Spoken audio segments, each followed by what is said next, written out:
Sorab, salut.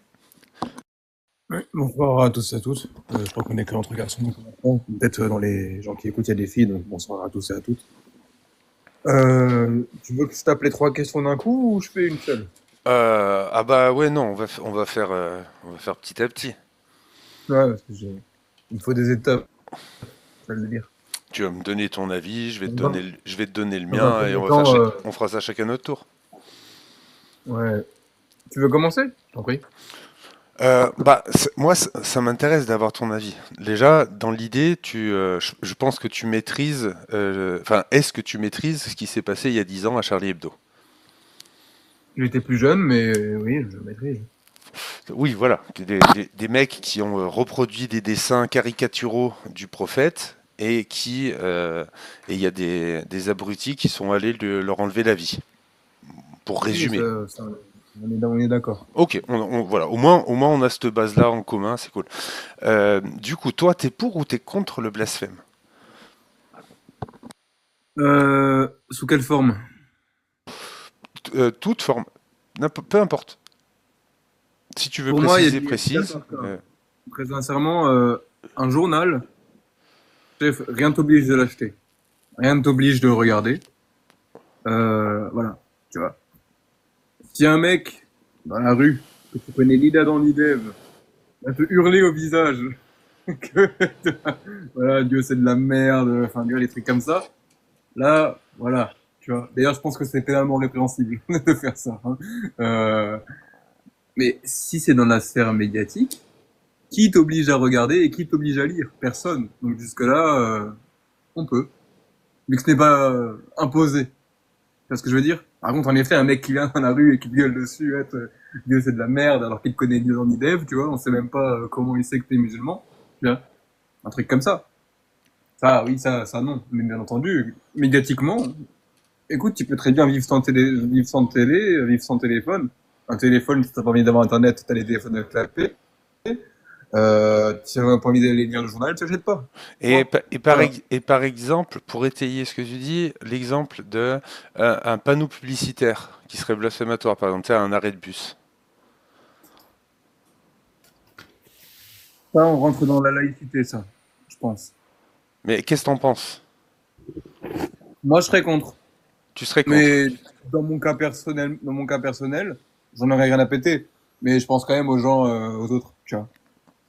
Ok, non, bah parce que au niveau du curseur, quand tu dis au niveau de la sphère médiatique, sur une chaîne télé, une radio, un truc, personne t'oblige à regarder, donc ok.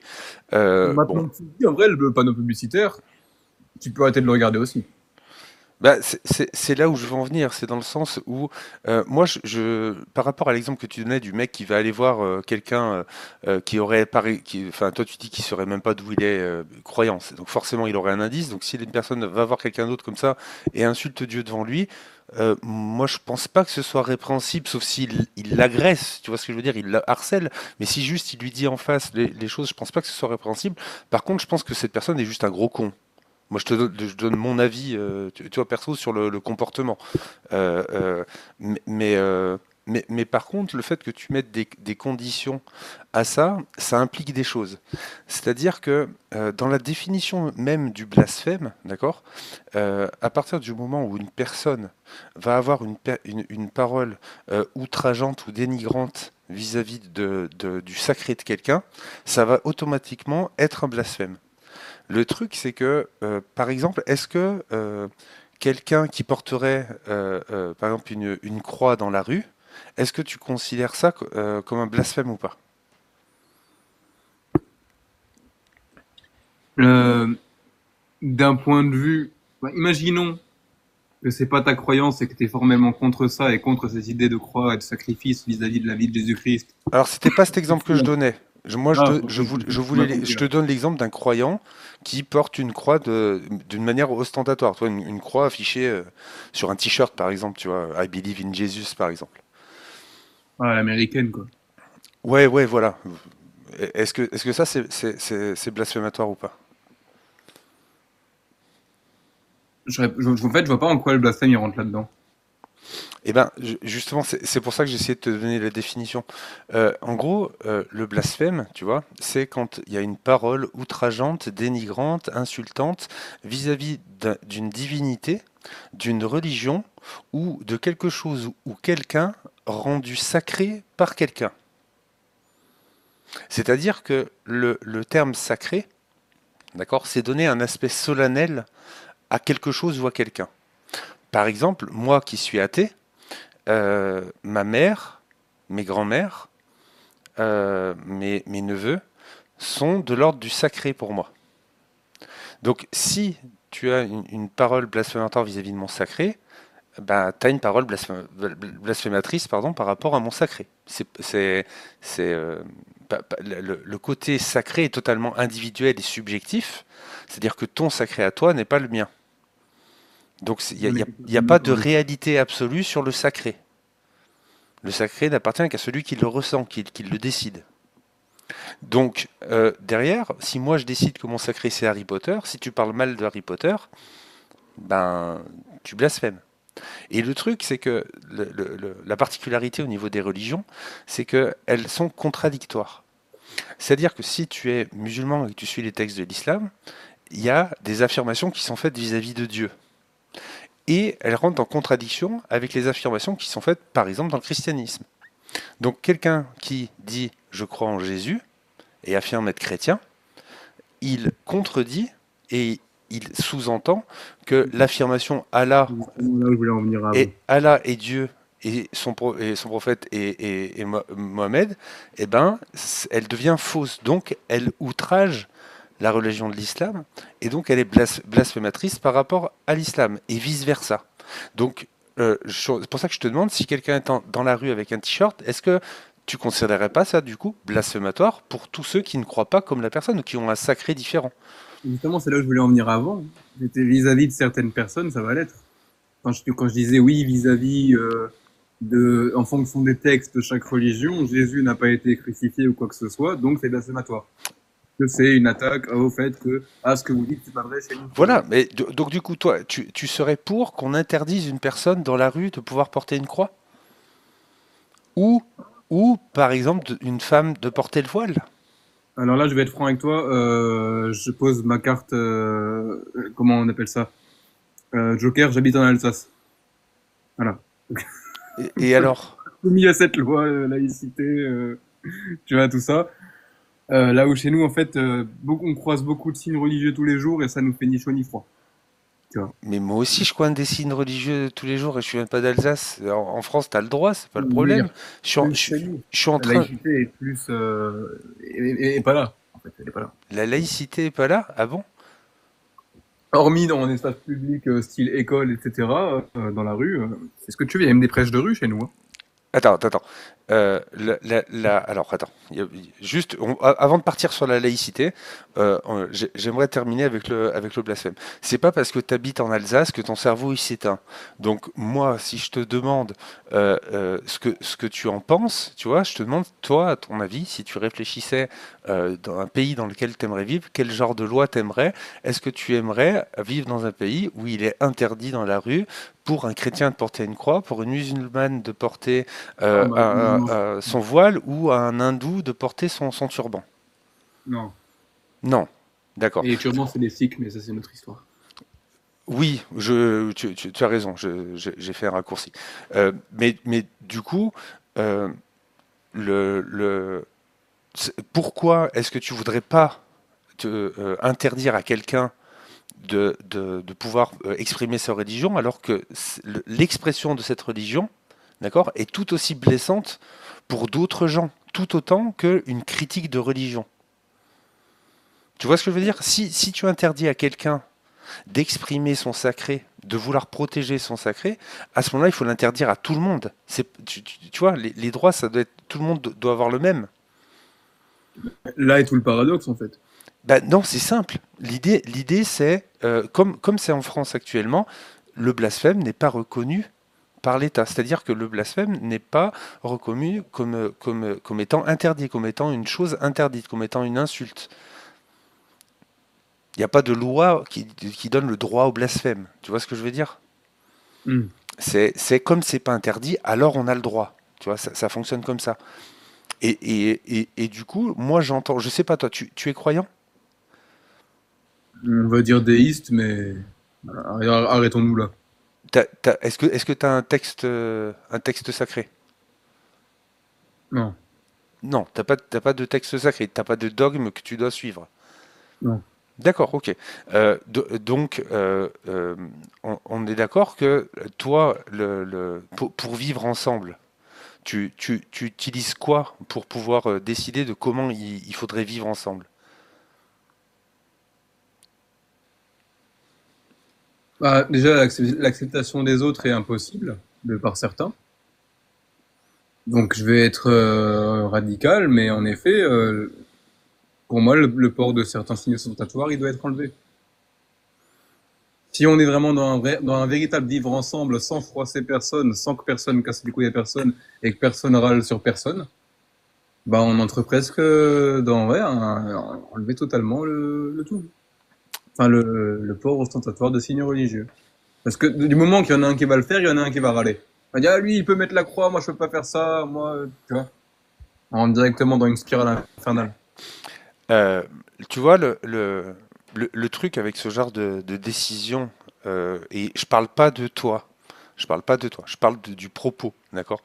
Euh, euh, de telles décisions qui sont ultra liberticides et qui sont pas loin du fascisme. Je parle du propos, je t'accuse pas de fascisme, qu'on soit clair. Ça, c'est horrible, mais quand tu me demandes de vivre ensemble, Mais tu sais ce qu'il y a derrière. justement, le vivre ensemble, c'est pas quelque chose qui s'impose, c'est contradictoire. Ça, c'est un oxymore. On n'impose pas le vivre ensemble, on le vit.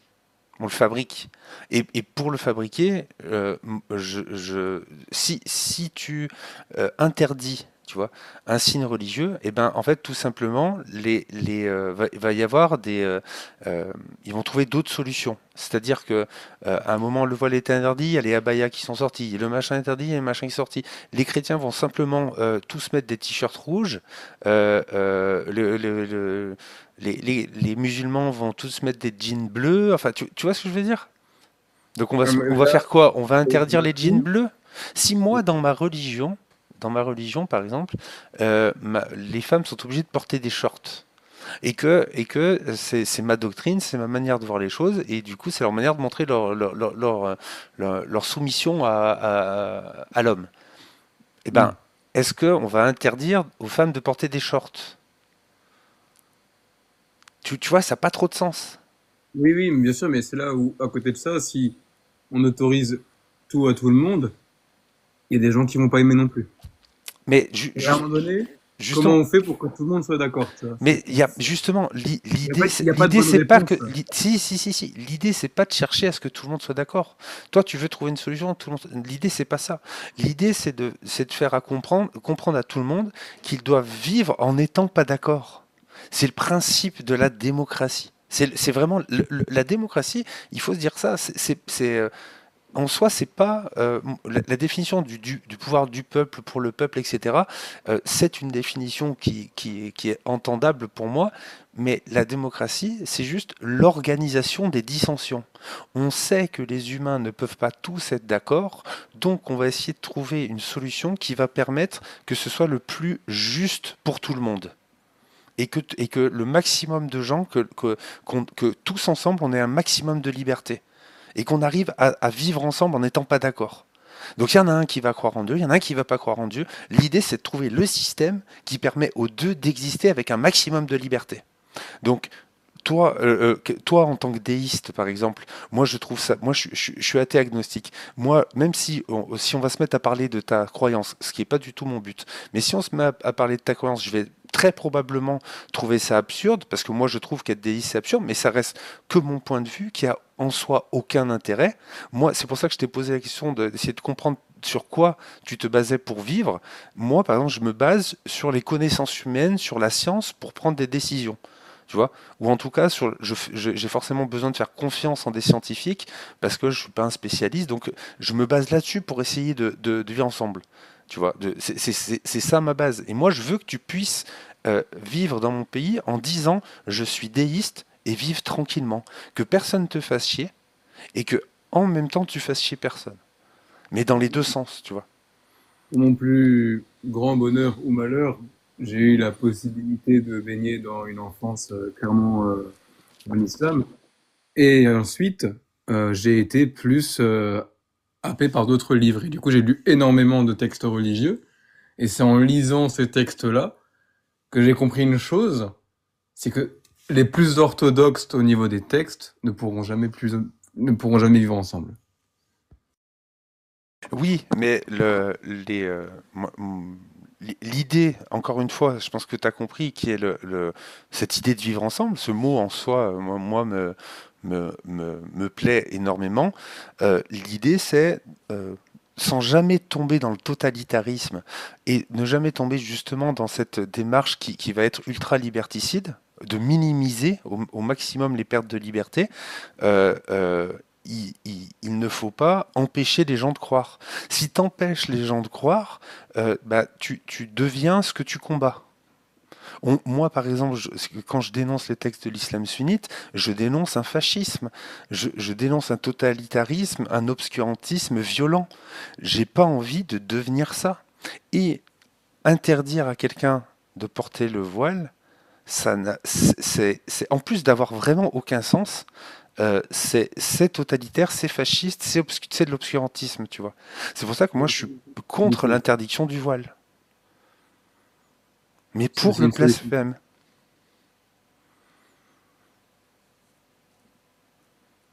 Tu allais dire? Bonsoir à Et tous. salut Hubert, salut. Ouais, c'est pas de l'obscurantisme, hein. L'obscurantisme, c'est de refuser l'accès à la connaissance. Je pense qu'on s'écarte un peu de la définition. De quoi? T'as dit que c'était de l'obscurantisme de vouloir imposer des choses, imposer des idées, une manière de vivre. Non, c'est pas de l'obscurantisme. L'obscurantisme, c'est d'empêcher l'accès à la connaissance, au savoir. Ouais, mais le fait d'imposer une idée plutôt que de l'expliquer, je sais pas si c'est pas. Ouais, En je fait, disons comprends que ce que tu veux dire. Je comprends. ça mène à l'obscurantisme. Ouais, ouais, ouais, je comprends. Sorab, tu voulais réagir? J'ai perdu le fil, mais en Ouais. tout cas, bon, je vais pas dire que tu as changé mon cerveau, hein, il est assez complexe comme ça et assez casse-couille à gérer. Mais en tout cas, tu m'as réconcilié sur certaines choses et je suis franchement d'accord avec toi pour l'instant. Bah, cool de l'entendre. Moi, je trouve que c'est quelque chose qui est très important, cette discussion sur le blasphème, sur le sacré, sur la place de tout ça. Surtout que, tu vois, moi, j'entends énormément de gens qui, comme toi, sont en même temps convaincus je veux dire, avant qu'on discute, moi, tu étais déjà convaincu de l'importance de la liberté des individus, de l'importance d'avoir le droit de critiquer un dogme, de critiquer la vie de quelque chose, et que ça, c'est important. Et, mais en même temps, il y a cette volonté de vouloir protéger les gens qui seraient sensibles à la critique. Et ce sentiment-là, je, comment dire, c'est un peu paternaliste. Tu vois ce que je veux dire? C'est-à-dire que comme si les gens n'étaient pas capables de faire face à une critique, quoi. Ah, il est un peu strange. C'est comme quand je te disais, ouais, t'es pas obligé d'ouvrir le journal. T'es pas obligé de regarder la télé. Oui, mais fermer les yeux sur la réalité, c'est pas le bon truc. L'idée, c'est d'être capable de voir que ça existe et d'en avoir rien à faire. Tu vois? Parce qu'on le sait, toi et moi, le plus grand des religieux, même si, comme je t'ai dit avant, le mec, il va aller devant lui, il va lui hurler au visage, il va lui sourire, il va lui dire bonne journée, il va lui faire une tape sur l'épaule et il va partir. Très souvent, c'est le cas. Ouais, mais ce que tu appelles les grands religieux, ils bénéficient aussi de la crédulité et du soutien, que ce soit actif ou passif, de tous les croyants. Mais tu t'aperçois bien que plus les gens sont au courant des textes, plus les gens connaissent l'absurdité des dogmes, et plus et moins justement ces grands comment dire, ces grands savants de l'islam ont moins en moins de pouvoir, moins en moins de capacité, et les gens d'eux-mêmes, euh, enfin, il n'y a rien qu'à voir en France. Les musulmans qui ont pas eu, que, je veux dire, qui ont grandi depuis 40 ans, depuis 50 ans en France, sur deux, trois générations, ils ont vécu la France, et dans leurs mœurs, on voit bien que à plein de niveaux, ils s'éloignent de l'islam, tu vois. Vraiment à plein niveau. Ils sont le résultat, voilà, de leur culture d'origine qui est déjà aussi fort éloignée de l'islam, hein. Moi, plus j'écoute notamment les Algériens parler, et plus je m'aperçois que oui, bien sûr qu'il y a des musulmans qui sont à fond, qui sont algériens, mais je m'aperçois qu'il y a de plus en plus d'Algériens qui sont, enfin, plus en plus, en tout cas que beaucoup d'Algériens ne sont pas dans cette euh, dans l'islam, alors qu'il y a des lois islamiques Même dans le première pays, tu vois. génération, hein. Même première génération. Je parle de ma communauté parce que je la connais, mais tu sais, il y a beaucoup de, de, de, de supermarchés, pas supermarchés, pardon, les petits marchés là ouverts 24 sur 24 ou les marchés de nuit. C'est souvent des Afghans ou des Pakistanais qui les tiennent, tu sais. Mhm. Tu trouveras toujours de l'alcool là-bas. Au niveau des textes, c'est purement interdit de vendre de l'alcool. Ils le font. Oui, mais si on veut faire la liste Il des y a, choses que les croyants ne respectent pas, pour que dire, ce soit il y a du musulmans ou laisser-aller dès chrétiens, la première génération. oui, d'accord, Il y oui, a du oui, laisser, tu vois. oui, Je oui, te parlais avant de à- 40, 50 ans, hein, tu vois. oui, oui, non, mais ce que je veux dire, c'est que plus le temps passe et plus les gens, tu vois, ils ont gardé, pour beaucoup, pas tous, il y a plein d'histoires différentes. Je fais des grandes généralités, mais il faudrait comment dire, il y a des milliers, une infinité d'exemples, mais oui, le mélange se fait petit à petit, et plus tu vis dans un pays, et ça c'est valable pour tout le monde, c'est pareil pour les chrétiens, ce que je dis est valable pour tous les croyants, hein. Plus tu vis dans un pays laïque où la critique des religions est en place, où le blasphème est possible, et ben plus tu tends à se vivre ensemble, parce que les gens, ben, ils s'aperçoivent du bénéfice de pouvoir tous vivre ensemble, justement, tu vois. Ça se fait avec le temps. Et, et, et, et les changements que subissent actuellement le monde, l'Europe et on va dire particulièrement la France, parce que moi voilà, je parle de la France parce que je suis français, il y a des bouleversements de population qui sont arrivés ces dernières dizaines d'années, et du coup, avant de trouver l'équilibre, de voir comment ça va se passer dans la durée, ben, il faut du temps, il faut peut-être même plusieurs générations avant d'arriver à, tu vois. C'est juste qu'il faut, selon moi, euh, continuer ce combat pour, comment dire. L'idée, c'est juste de jamais fermer sa gueule, de jamais laisser personne nous faire fermer notre gueule, tu vois. C'est typiquement français en plus. Oui, la laïcité est un mot français. Non, le fait d'ouvrir sa gueule, je voulais dire. Oui, mais ça vient avec la laïcité, si tu réfléchis bien. On n'a pas de doctrine supérieure ou divine qui nous dicte comment agir. C'est l'humain, voilà. Et globalement, quand tu regardes les pays sur la planète, même ceux où la religion est omniprésente, eh ben, ils ont tous des lois, ils ont tous adopté des lois, alors plus, hein, selon quel pays, plus ou moins, mais des lois humaines, humanistes, tu vois. Par la force des choses, même les pays les plus radicaux sont en incapacité d'appliquer leur religion dans leur entièreté. Parce qu'eux-mêmes, ils s'aperçoivent que c'est impossible. Un joli commentaire. Lequel? Paradoxalement, les nouvelles générations sont plus réfractaires au blasphème. Oui, c'est vrai, je suis assez d'accord qu'il y a une tendance à ce que beaucoup de gens sont prêts à abandonner cette idée du blasphème. L'idée qu'il ne faudrait pas toucher aux religions, qu'il faudrait pas, et on l'a vu avec ce qui s'est passé aux Jeux Olympiques, la cérémonie d'ouverture. Moi, j'ai été impressionné du nombre de chrétiens qui ont réagi face à ça, et aussi beaucoup de musulmans, tous français, hein, qui expliquaient que, bon, quand même, ils abusaient, ils peuvent pas faire autre chose. Et après, ils se réunissaient sur les homosexuels, tu vois, ensemble. Après, je parle de certains, bien évidemment. Et du coup, si on On passe va à la... dire ceux des pour- réseaux. De quoi? On va dire ceux des réseaux. Oui, oui, oui, oui, oui, oui, oui, forcément. Bah, après, à peu près, à plein de niveaux différents, même dans la vraie vie, je trouve qu'il n'y a pas d'énormes différences à ce niveau-là. Après, pour faire un lien avec euh, ce que tu as, ce que tu disais tout à l'heure sur les trois questions, tu as vu ma deuxième phrase, c'est le divin avant l'humain. Ça rejoint justement le propos par rapport au blasphème, parce que pour moi, le blasphème, j'ai une définition très personnelle, qui est que c'est l'affirmation de la supériorité de l'humain sur les croyances. C'est dire en société, quand on blasphème, que moi, l'humain que je suis plus important que ce que peut penser un autre être humain. Que la valeur d'une vie humaine est plus importante qu'une pensée. Qu'est-ce que t'en penses? Le calcul est vite fait. Qu'est-ce qu'apporte une pensée et qu'est-ce qu'apporte une vie humaine à la société? Il y a des pensées qui sont bonnes. Alors, à l'heure actuelle, s'il te plaît.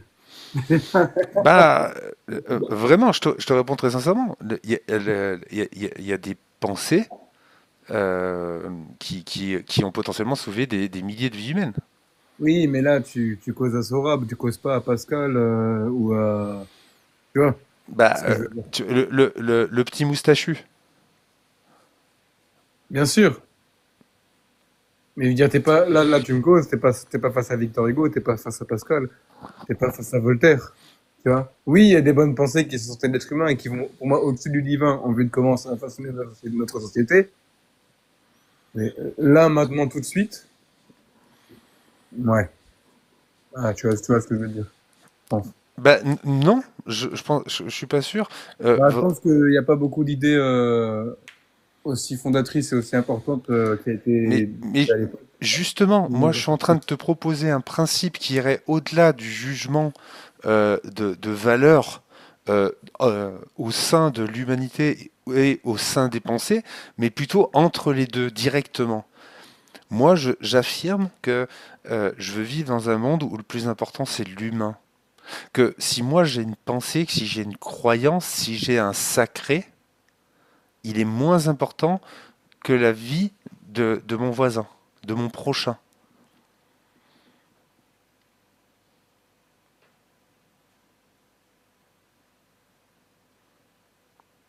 C'est ça qui va permettre aux croyants d'exister dans mon monde à moi, tu vois, où je suis athée.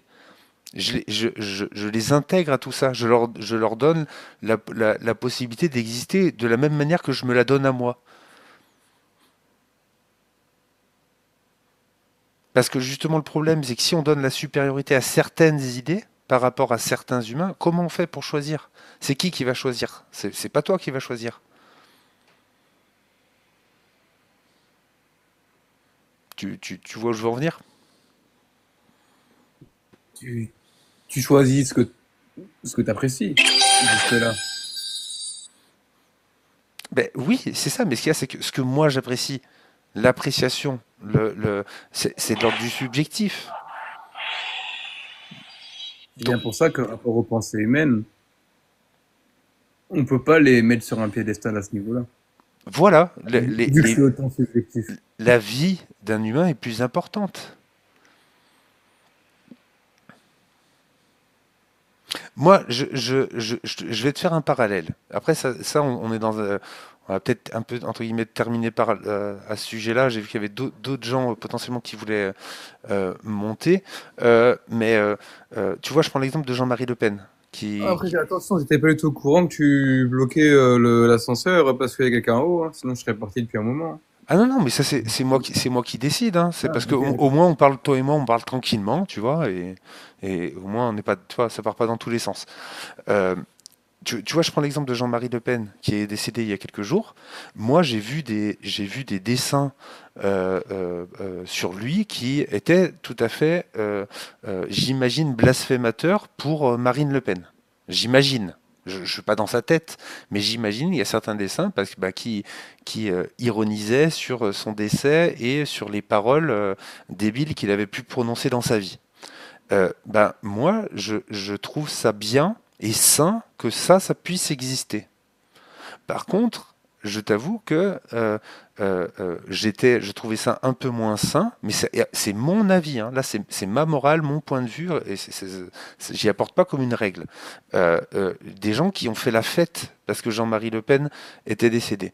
Moi, dans mes valeurs à moi, perso, ça ne fait pas partie de mes valeurs. Je vais pas me réjouir du décès de quelqu'un. Mais par contre, je ne veux surtout pas enlever le droit à ces personnes de le faire. Surtout pas. Voilà, tant qu'ils ils se mettent pas à insulter les gens autour, enfin tu vois ce que je veux dire, s'ils font une fête, voilà. Et j'ai envie qu'ils aient le droit de le faire, parce que de mon côté, le jour où j'aurais envie de me réjouir de quelque chose, j'ai surtout pas envie qu'on m'empêche de le faire. J'ai envie qu'on me laisse tranquille.